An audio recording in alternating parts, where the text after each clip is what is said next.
ॐ श्रीगौर्या सकलार्थदं निजपदां भोजेन मुक्तिप्रदं प्रौढं विघ्नवनं हरन्तमनघं श्रीदुण्डितुण्डासिना वन्दे चर्मकपालिकोपकरणैः वैराग्यसौख्यात् परं नास्तीति प्रदिशन्तमन्तविदुरम् श्रीकाशिकेशं शिवं शङ्करं शङ्कराचार्यं केशवं बादरायणं सूत्रभाष्यकृतौ वन्दे भगवन्तौ पुनः पुनः ईश्वरो गुरुरात्मेति मूर्तिभेदविभागिने व्योमवद्व्याप्तदेहाय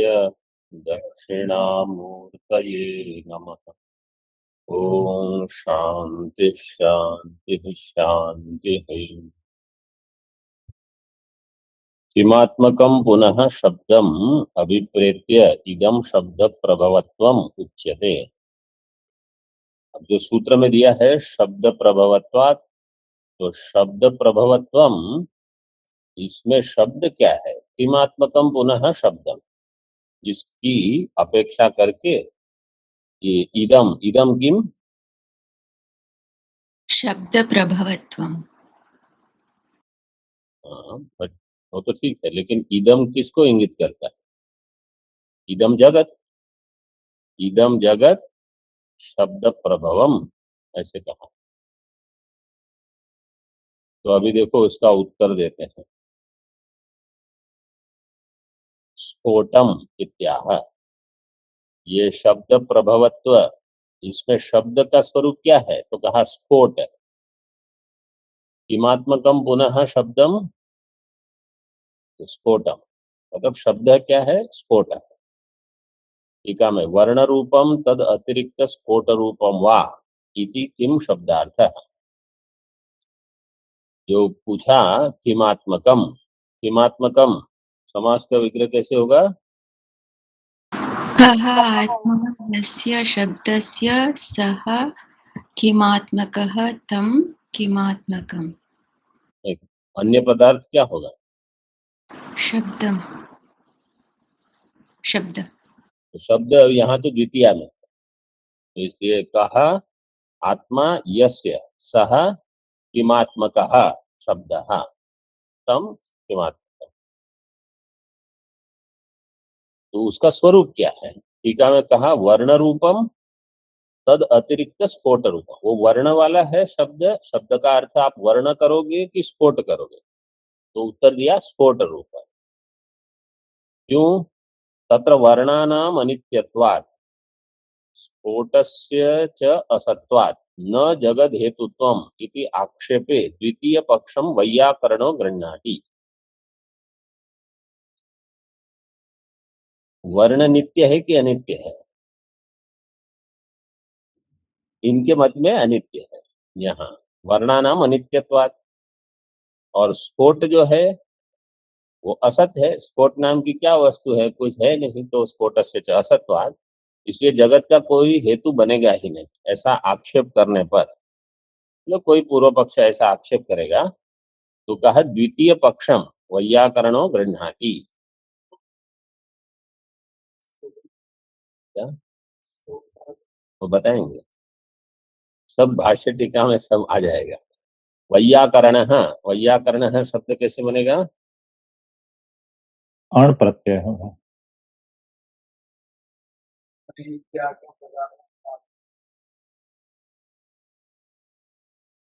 इसकी व्युत्पत्ति क्या होगी?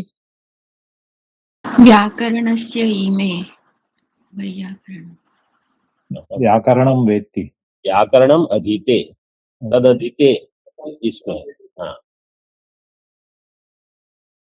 तो वैयाकरण गृह्णाति। ऐसे जो शब्द है वो तो ध्यान में रखते रहना। अभी देखिए स्फोटम, स्फोट क्या है वो बताएंगे टीका में। स्फुट्यते वर्णैर्व्यज्यते इति स्फोटो वर्ण व्यंग्यो। तो यहाँ तक पंक्ति होगी। स्फुट्यते वर्णैर्व्यज्यते इति स्फोटो। स्फोट का अर्थ क्या है? वर्ण की अभिव्यक्ति, वर्ण का व्यंग्य, व्यंग्य मतलब अभिव्यक्ति, कोई भी वर्ण। आगे दिया है अर्थस्य व्यंजको गवादि शब्दों नित्य। तो वर्ण व्यंग्यो स्फोटो, और स्फोट क्या है? अर्थस्य व्यंजको। अभी इसमें कितनी चीज आ गई देखिए, स्फोटो, वर्ण व्यंग्यो, अर्थस्य व्यंजको, कितनी चीज बताई? क्या क्या? इसमें कार्य कारण भाव आपको बताना पड़ेगा, कितनी चीजें हैं और कार्य कारण। देखिए अभी चिंता मत कीजिए, बताते। वर्ण से अभिव्यक्त क्या होगा? स्फोट। स्फोट वर्ण, क्योंकि वर्ण व्यंग्य कहा स्फोट है, तो वर्ण से अभिव्यक्त होगा स्फोट। स्फोट क्या है? अर्थ का व्यंजक है, ठीक है। तो वर्ण, वर्ण से उत्पन्न हुआ स्फोट, स्फोट से अभिव्यक्त होगा अर्थ। अर्थ तो वर्ण, स्फोट, अर्थ। जैसे घट, तो घ, घ अ ट अ विसर्ग। राम, र आ म अ विसर्ग। ये सारे वर्ण हैं। ये स्फोट जो हुआ, इससे अभिव्यक्त होगा अर्थ।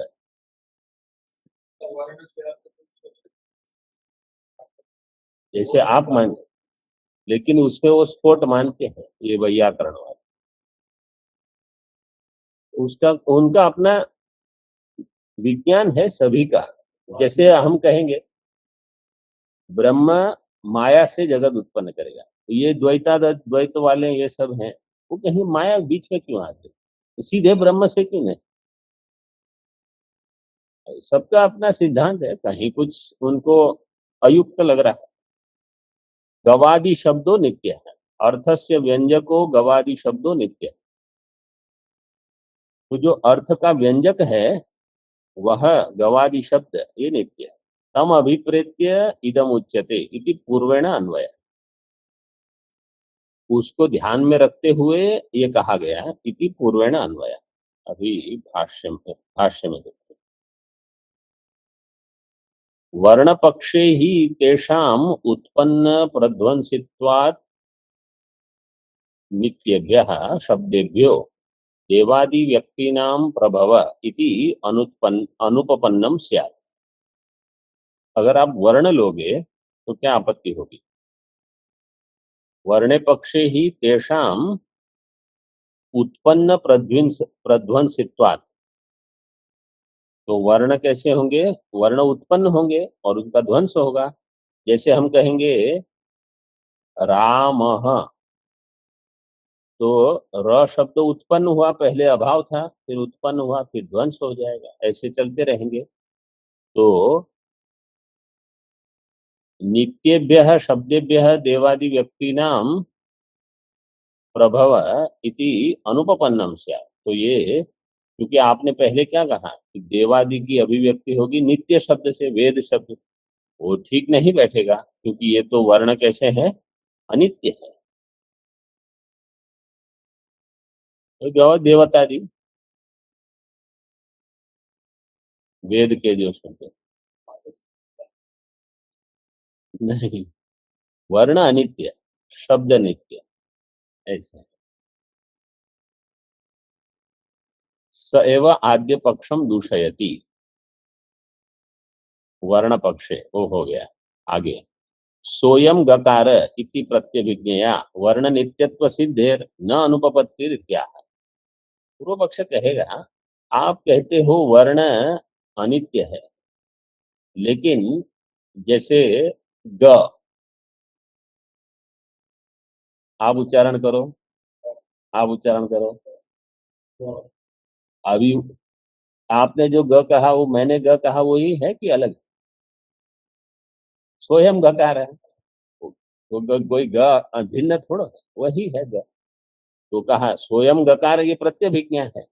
ऐसा नहीं है कि गौ में जो ग हम प्रयोग करते हैं और गौ में जो ग आप प्रयोग करते हैं वो भिन्न है, वो तो एक ही है। तो इस प्रत्यभिज्ञा से वर्ण नित्यत्व सिद्ध है, वर्ण एक ही है, वो नित्य है, इसलिए न अनुपपत्ति। यतः उत्पन्न ध्वंसिनश्च वर्णाः प्रत्युच्चारणम अन्यथा च प्रतीयमानत्वात्। जो वर्ण है वो उत्पन्न होने वाले और ध्वंस होने वाले हैं। उत्पन्न ध्वंसिनश्च वर्ण, प्रत्युच्चारणम, प्रत्येक उच्चारण में अन्यथा प्रतीयमान, क्योंकि किसी का ग अलग उच्चारण होगा, किसी का कुछ अलग होगा। तो यहाँ गकार वही है, लेकिन वर्ण इसमें भिन्न है, ऐसा सिद्धांत कह रहा है। अभी देखिए, ये ब्रह्म सूत्र पढ़ने के समय है ना, अगर किसी की ऐसी समझ है कि ब्रह्म सूत्र में केवल ब्रह्म ब्रह्म ब्रह्म ही बताएंगे ऐसा नहीं है। अब देवता का अभिकरण है, देवताओं का विग्रह है कि नहीं, तो कोई अगर प्रश्न करता है कि मुझे क्या लेना देना देवता का विग्रह हो कि नहीं, मुझे तो मेरी विपरीत भावना हटानी, तो ब्रह्म सूत्र आपके लिए नहीं है, मैं सीधे बोल दे दूंगा। ये शास्त्र में तो बहुत सारे विचार होते हैं। अगर आपको अत्यधिक वैराग्य है, एक जगह बैठ गए और आपका सीधा निधि ध्यान शुरू हो गया, तो आपको आवश्यकता नहीं है। अगर अगर हमारा अंतःकरण इतना शुद्ध नहीं है, तो दो विकल्प है, या तो विषय चिंतन करो या शास्त्र चिंतन करो। तो क्या करोगे? तो बस, तो शास्त्र चिंतन करने से कुछ ना कुछ इसमें विषय आते रहेंगे। इसमें लाभ क्या होगा? बुद्धि सूक्ष्म बनेगी। तो सूक्ष्म बुद्धि से जब कभी ऐसा विषय होगा तो आप तुरंत अंतर्मुख हो जाओगे। अगर सीधे कोई ये प्रश्न करता है कि देवता का विग्रह हो ना हो मुझे क्या लेना देना, वो स्फोट क्या है, वर्ण क्या है, शब्द क्या है, और ये प्रकरण अगर लंबा चला तो क्या है ये सब, तो ये सब शास्त्र में ये सब विचार होते हैं। केवल ये नहीं, बहुत सारे ग्रंथ जो भी हम अध्ययन करेंगे, कहीं कर्मकांड का विषय चलेगा, कहीं मीमांसक क्या कहते हैं, ये क्या है, ये सब अध्ययन इसलिए है क्योंकि हमारे वैराग्य में कमी है। अगर आप किसी प्रकार से वैराग्य बढ़ा सकते हो तो बढ़ाओ। इतना वैराग्य हो जाए कि आपको बाहर क्या चल रहा है वो न जानने की इच्छा हो, न कभी मन बाहर जाए।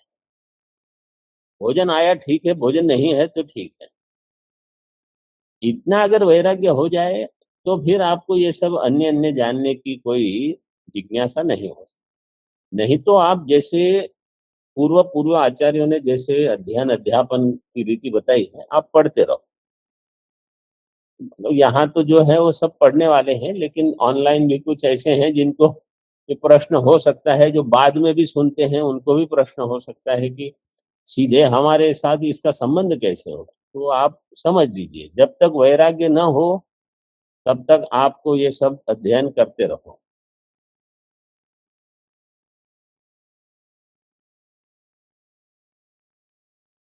आगे टीका में तारत्वम तारत्व मंद्रत्वादि विरुद्ध धर्मवत्वेन तारो गकारो मंद्रो गकारो इति प्रतीयमान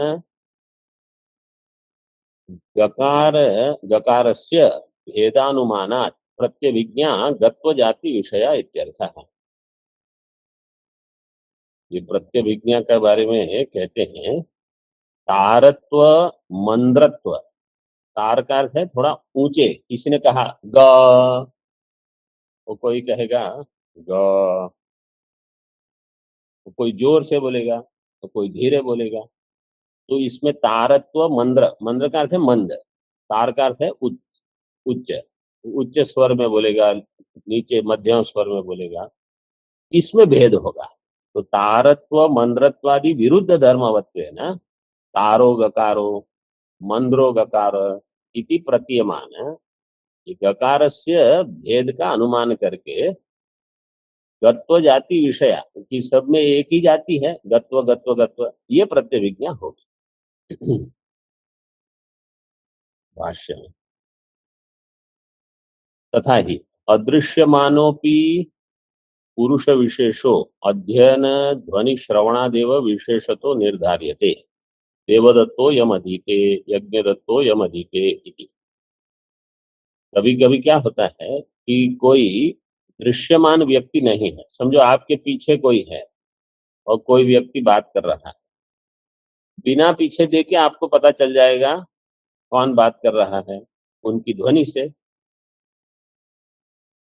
अथवा कहीं वेद पाठ चल रहा है तो कौन पाठ कर रहा है, तो अदृश्यमानो अपनी पुरुष विशेष, कौन पाठ कर रहा है वो पुरुष विशेष का भान नहीं होने पर भी अध्ययन की ध्वनि से आप निश्चय कर लोगे देवदत्तो अयम अदिते यज्ञदत्तो यम अदिते, तो देवदत्त है यज्ञदत्त है, इस प्रकार से। न चायम वर्ण विषयो अन्यथात्व प्रत्ययो मिथ्या ज्ञानम। टीका में ननु विरुद्ध धर्म ज्ञानम ध्वनि उपाधिकम भ्रम इति। अतः ये विरुद्ध धर्म जो है गत्व में तारत्व मंद्रत्व, ये तो ध्वनि के लेकर है, गकार को लेकर कहाँ है, ये ध्वनि अलग है। यज्ञदत्त की ध्वनि अलग है, देवदत्त की ध्वनि अलग है, शब्द तो वही है। विरुद्ध धर्म ज्ञानम ध्वनि उपाधिकम, ये तो भ्रम है। अतः न च अयम वर्ण विषयो अन्यथात्व प्रत्ययो मिथ्या ज्ञानम, ये वर्ण विषयो अन्यथात्व प्रत्ययो मिथ्या ज्ञानम न। क्यों? मिथ्या ज्ञान तो तब होगा जब बाधक प्रत्यय होगा, जो इसका बाध करेगा तब आप कहोगे ये मिथ्या था। तो बाधक प्रत्यय अभाव है, वही ग है, उसमें तो कोई बाध नहीं होता, इसलिए ये भ्रांति नहीं कही जाएगी। तथा च वर्णानाम अनित्यत्वात् न जगद हेतुत्वम इति भाव। वर्ण अनित्य है इसलिए वो जगत का हेतु नहीं है। किंच तेषाम अर्थबोधकत्व अयोगात् स्फोटो अंगीकार्य, तो वर्ण में अर्थबोधकत्व नहीं है इसलिए स्फोट को लिया जाएगा। वो बताते न च वर्णेभ्यो अर्थावगतिर युक्ता, वर्ण से अर्थ की अवगति होती है, कैसे होगी? जैसे समझो रामः, तो प्रथम वर्ण क्या है? र। द्वितीय वर्ण आ, जब आ आया है तो र चला गया, फिर म तो र भी गया, आ भी गया, फिर अ, विसर्ग आया तब तक सारे वर्ण चले गए। तो वर्ण से अर्थ की अवगति कहाँ हो? तो वही बताते न च वर्णेभ्यो अर्थावगतिर युक्ता, नहीं एकैको वर्णो अर्थम प्रत्याययेत व्यभिचारा, एक एक वर्ण अर्थ को नहीं ज्ञापित कराए। प्रत्यायनम का अर्थ है ज्ञापनम, प्रत्याययेत ज्ञापयेत, क्योंकि व्यभिचार है ऐसा, क्योंकि ऐसा नहीं देखा गया, प्रत्येक वर्ण से अर्थ का ज्ञान नहीं होता।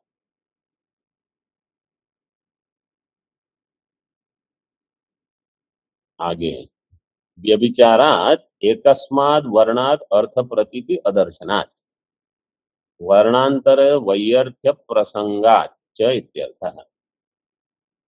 व्यभिचार क्या है? एकस्माद् वर्णात् अर्थ प्रतीति अदर्शन, एक वर्ण से अर्थ की प्रतीति नहीं होती। और वर्णांतर वैयर्थ, अगर एक ही वर्ण से अंतिम वर्ण से अगर रामः का ज्ञान हो गया अर्थ का, तो नहीं, तो पूर्व के जितने वर्ण थे वो व्यर्थ हो गए। वर्णांतर वैयर्थ प्रसंगात्, केवल अंतिम ही वर्ण बोलो, उसी से ज्ञान हो गया अर्थ का। तभी वर्णानाम समुदायो बोधक है, वर्ण नहीं, वर्ण का समुदाय ये बोधक हो इति आशंक्य क्षणिकानाम सह नास्ति इत्याह। सह कहा? हाँ, समुदायः। क्षणिकानां समुदाय नास्ति, क्षणिकानां वर्णानां सह समुदायो नास्ति। क्या है? न च वर्ण समुदाय प्रत्ययो अस्ति, वर्ण समुदाय रूप से प्रत्यय नहीं बनता। क्यों? क्रमवत्वाद वर्णानाम, क्योंकि वर्ण क्रम से ही है, उनका समुदाय है ही नहीं। ठीक है, तो यहां तक हुआ। आगे कहते हैं वर्णानाम स्वतः साहित्याभावे अपि संस्कार लक्षणा अपूर्व द्वारा साहित्य, अपूर्व खंडाकार कर दीजिए। वर्णानाम स्वतः साहित्याभावे अपि संस्कार लक्षणा अपूर्व द्वारा साहित्यम आग्नेयादि यागानाम इव इति शंकते। ठीक है, वर्ण स्वतः तो समुदाय नहीं बनाएगा, लेकिन वर्ण से संस्कार उत्पन्न होंगे, संस्कार लक्षणा अपूर्व के द्वारा उनका साहित्य हो जाए। र, पहले रा र कहा, उसका संस्कार हुआ, फिर आ उसका संस्कार हुआ, म अ विसर्ग, जब अंतिम वर्ण आया तो सभी का संस्कार, अपूर्व संस्कार साथ में होकर साहित्य मतलब समुदाय ये बना देगा। जैसे आग्नेयादि यागानाम, दर्श पूर्णमास में 6 याग हैं, 3 दर्श में 3 पूर्ण में, तो आग्नेय और अग्निशोम्य उपांशु ये जो है वो सब अपने अपने पुण्य इकट्ठे करके सबका समुदाय अंत में बता देंगे। तो इसी प्रकार वर्ण सब संस्कार इकट्ठे करके समुदाय हो जाए। इति शंकते। पूर्व पूर्व वर्णानुभव जनित संस्कार सहितो अंत्यो वर्णो अर्थम प्रत्यायिष्यति इति यत् उच्येत तन्न। तो अगर पूर्व पक्षी कहेगा पूर्व पूर्व वर्ण अनुभव जनित संस्कार, उस संस्कार सहित अंत्य वर्ण जो होगा, मतलब र में कोई संस्कार नहीं, फिर जब आ आएगा तो र संस्कार सहित आ, म आएगा तो र आ संस्कार सहित म, ऐसे करते करते अंत्य वर्ण में सारे संस्कार रहेंगे। तो प्रत्यायिष्यति मतलब ज्ञापयिष्यति इति चेत, अगर ऐसे कहोगे तो तन्ना, नहीं वो ठीक नहीं। ठीक है, किमयं संस्कारो वर्णैर्जनितो अपूर्वाख्यः कश्चित् उत वर्णानुभव जनितो भावनाख्य। ये संस्कार क्या है? वर्णैर्जनित अपूर्वाख्य अथवा वर्ण अनुभव जनितो भावनाख्य। वर्ण से जो उत्पन्न होगा अपूर्व, इस प्रकार का संस्कार है, अथवा अनुभव से जन्य, अनुभव जन्य स्मृति हेतुर भावना। भावना तर्क संग्रह में बताया है, अनुभवजन्य स्मृति का हेतु ये भावना, ये संस्कार आप कह रहे हैं। न आद्य माना भावाद, आद्य में तो कोई प्रमाण नहीं है।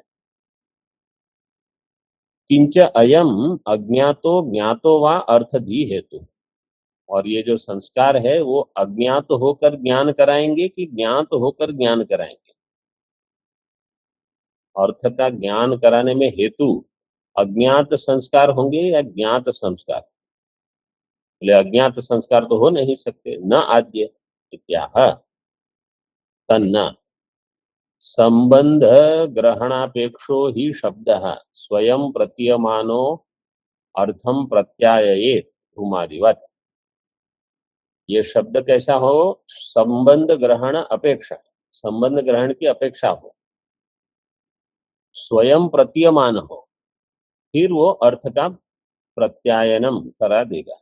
जैसे धूम, तो धूम का ज्ञान हो, धूम की वन्नी में व्याप्ति ज्ञान हो, और धूम का पर्वत के साथ संबंध है, तो उसको क्या कहेंगे? पक्ष में हेतु को रहना पक्षधर्मता। पक्षधर्मता, हेतु की पक्षधर्मता भी हो, व्याप्ति ज्ञान हो, ऐसा जो हेतु उसका साक्षात हो, तब आप वन्य की व्याप्ति से वन्य को साध्य कर सकते हो, उसकी अनुमति हो जाएगी। इसी प्रकार यहाँ भी शब्द है संबंध ग्रहण अपेक्षो शब्द स्वयं प्रतीयमानो अर्थम प्रत्याये धूमादिवत। तो इसका अर्थ है जैसे धूम ज्ञात होकर ज्ञान कराता है, ऐसे केवल ज्ञात ही नहीं, संबंध का ज्ञान हो, व्याप्ति का ज्ञान हो तभी होगा। इसी प्रकार यहाँ भी शब्द ज्ञात होकर, संस्कार जो है ज्ञात होकर, तो टीका में दे दिया, संस्कार सहित है शब्दों ज्ञात एव अर्थधि हेतु। संस्कार का भी, संस्कार सहित शब्द, और शब्द कैसा हो, ज्ञात हो, वही अर्थ का ज्ञान कराने में हेतु है। संबंध ग्रहणम अपेक्ष बोधकत्वात् धूमादिवत, ये संबंध ग्रहण की अपेक्षा करके वो बोधक है, जैसे धूमादि। द्वितीय, अब ये द्वितीय क्या है, नहीं वो ज्ञात अज्ञात हो गया, अब ये द्वितीय क्या, अनुभव वर्णानुभव जनितो भावनाख्य। भावना, पहले क्या था, अपूर्व, द्वितीय था भावना। अपूर्व में दो विभाग किए, ज्ञात अज्ञात, उसमें से ज्ञात को लिया, और भावना उसके अभी विचार करते हैं। द्वितीय किम प्रत्यक्षेण ज्ञात उत कार्यलिंगे, उसका प्रत्यक्ष से भान हो रहा है अथवा कार्यलिंग से, तो न आद्य इत्यादि। न च पूर्व पूर्व वर्णानुभव जनित संस्कार सहितस्य अंत्य वर्णस्य प्रतीतिरस्ति अप्रत्यक्षत्वात् संस्काराणाम। पूर्व पूर्व वर्ण अनुभव जनित संस्कार सहित अंत्य वर्ण की प्रतीति, ये तो प्रत्यक्ष है ही नहीं, संस्कार है कि नहीं उसका भान कैसे होगा। तो प्रत्यक्षण है, तो प्रत्यक्ष तो हो नहीं सकता संस्कार का, ठीक है, हो गया। द्वितीयम शंकते, द्वितीय है कार्य, कार्य प्रत्यायितैः संस्कारैः, कार्येण प्रत्यायित ज्ञापित संस्कारैः, कार्य से जिसका ज्ञान हो जाएगा, अनुमान करेंगे कि संस्कार होंगे, संस्कारैः सहितो अंत्यो वर्णो अर्थम प्रत्यायिष्यति इति चेत न।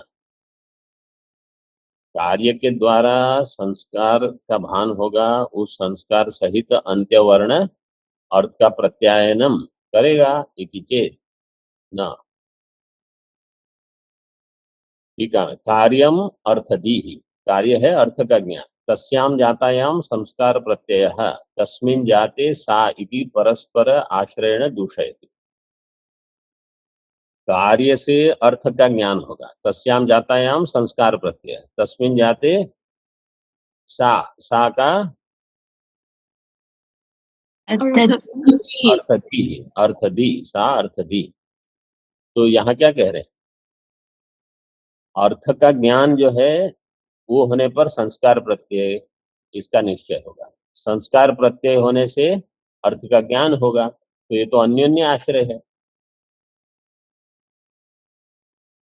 दोनों एक दूसरे पर निर्भर करेंगे। इति दूषयति न संस्कार कार्यस्यापि स्मरणस्य क्रमवर्तित्वात्, संस्कार का कार्य क्या होगा, स्मरण, स्मृति, संस्कार का कारण क्या होगा, थोड़ा ऐसे करके पूछे तो गए, तो पहले आया ना अनुभव, अनुभव से क्या जन्य होगा, अनुभव से संस्कार, संस्कार स्मृति के हेतु, संस्कार से होगी स्मृति, अनुभव संस्कार स्मृति, तो स्मरण से क्रमवर्तित्वाद, इसलिए तस्मात् स्फोट एवं शब्द, इसलिए स्फोट ही शब्द, तो शब्द वर्ण को छोड़ के जो शब्द है उसको स्फोट शब्द से बताएंगे। ऐसे टीका में देख लीजिए, पदार्थ स्मरणस्यापि पद ज्ञानानंतर भावित्वात् तेन संस्कार सहित अंत्य वर्णात्मक पदस्य ज्ञानम न युक्तम इति अक्षरार्थ।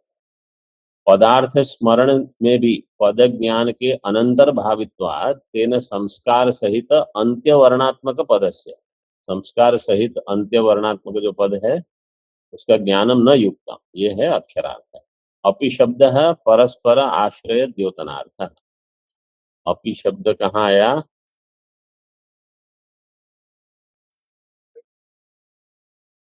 संस्कार कार्यस्यापि स्मरणस्य, वो अपि शब्द वो परस्पर आश्रय होने से, एतेन भावना संस्कार पक्षो अपनी निरस्त है। अपूर्व संस्कार का भी निराश करके, भावना संस्कार का निराश करके, क्यों तस्य वर्ण स्मृति मात्र हेतुत्वेन अर्थ ही हेतुत्व अयोगा, यहाँ तक रखते हैं। उसको ये पंक्ति से आरंभ करेंगे। ओम पूर्णमदः पूर्णमिदं पूर्णात् पूर्णमुदच्यते पूर्णस्य पूर्णमादाय पूर्णमेवावशिष्यते। ओम शांति शांति शांति। शंकरं शंकराचार्यं केशवं बादरायणं सूत्रभाष्यकृतौ वन्दे भगवन्तौ पुनः पुनः। गुरुरात्मेति मूर्तिभेदविभागिने व्योमवद्व्याप्तदेहाय दक्षिणामूर्तये नमः। शांति शांति शांति।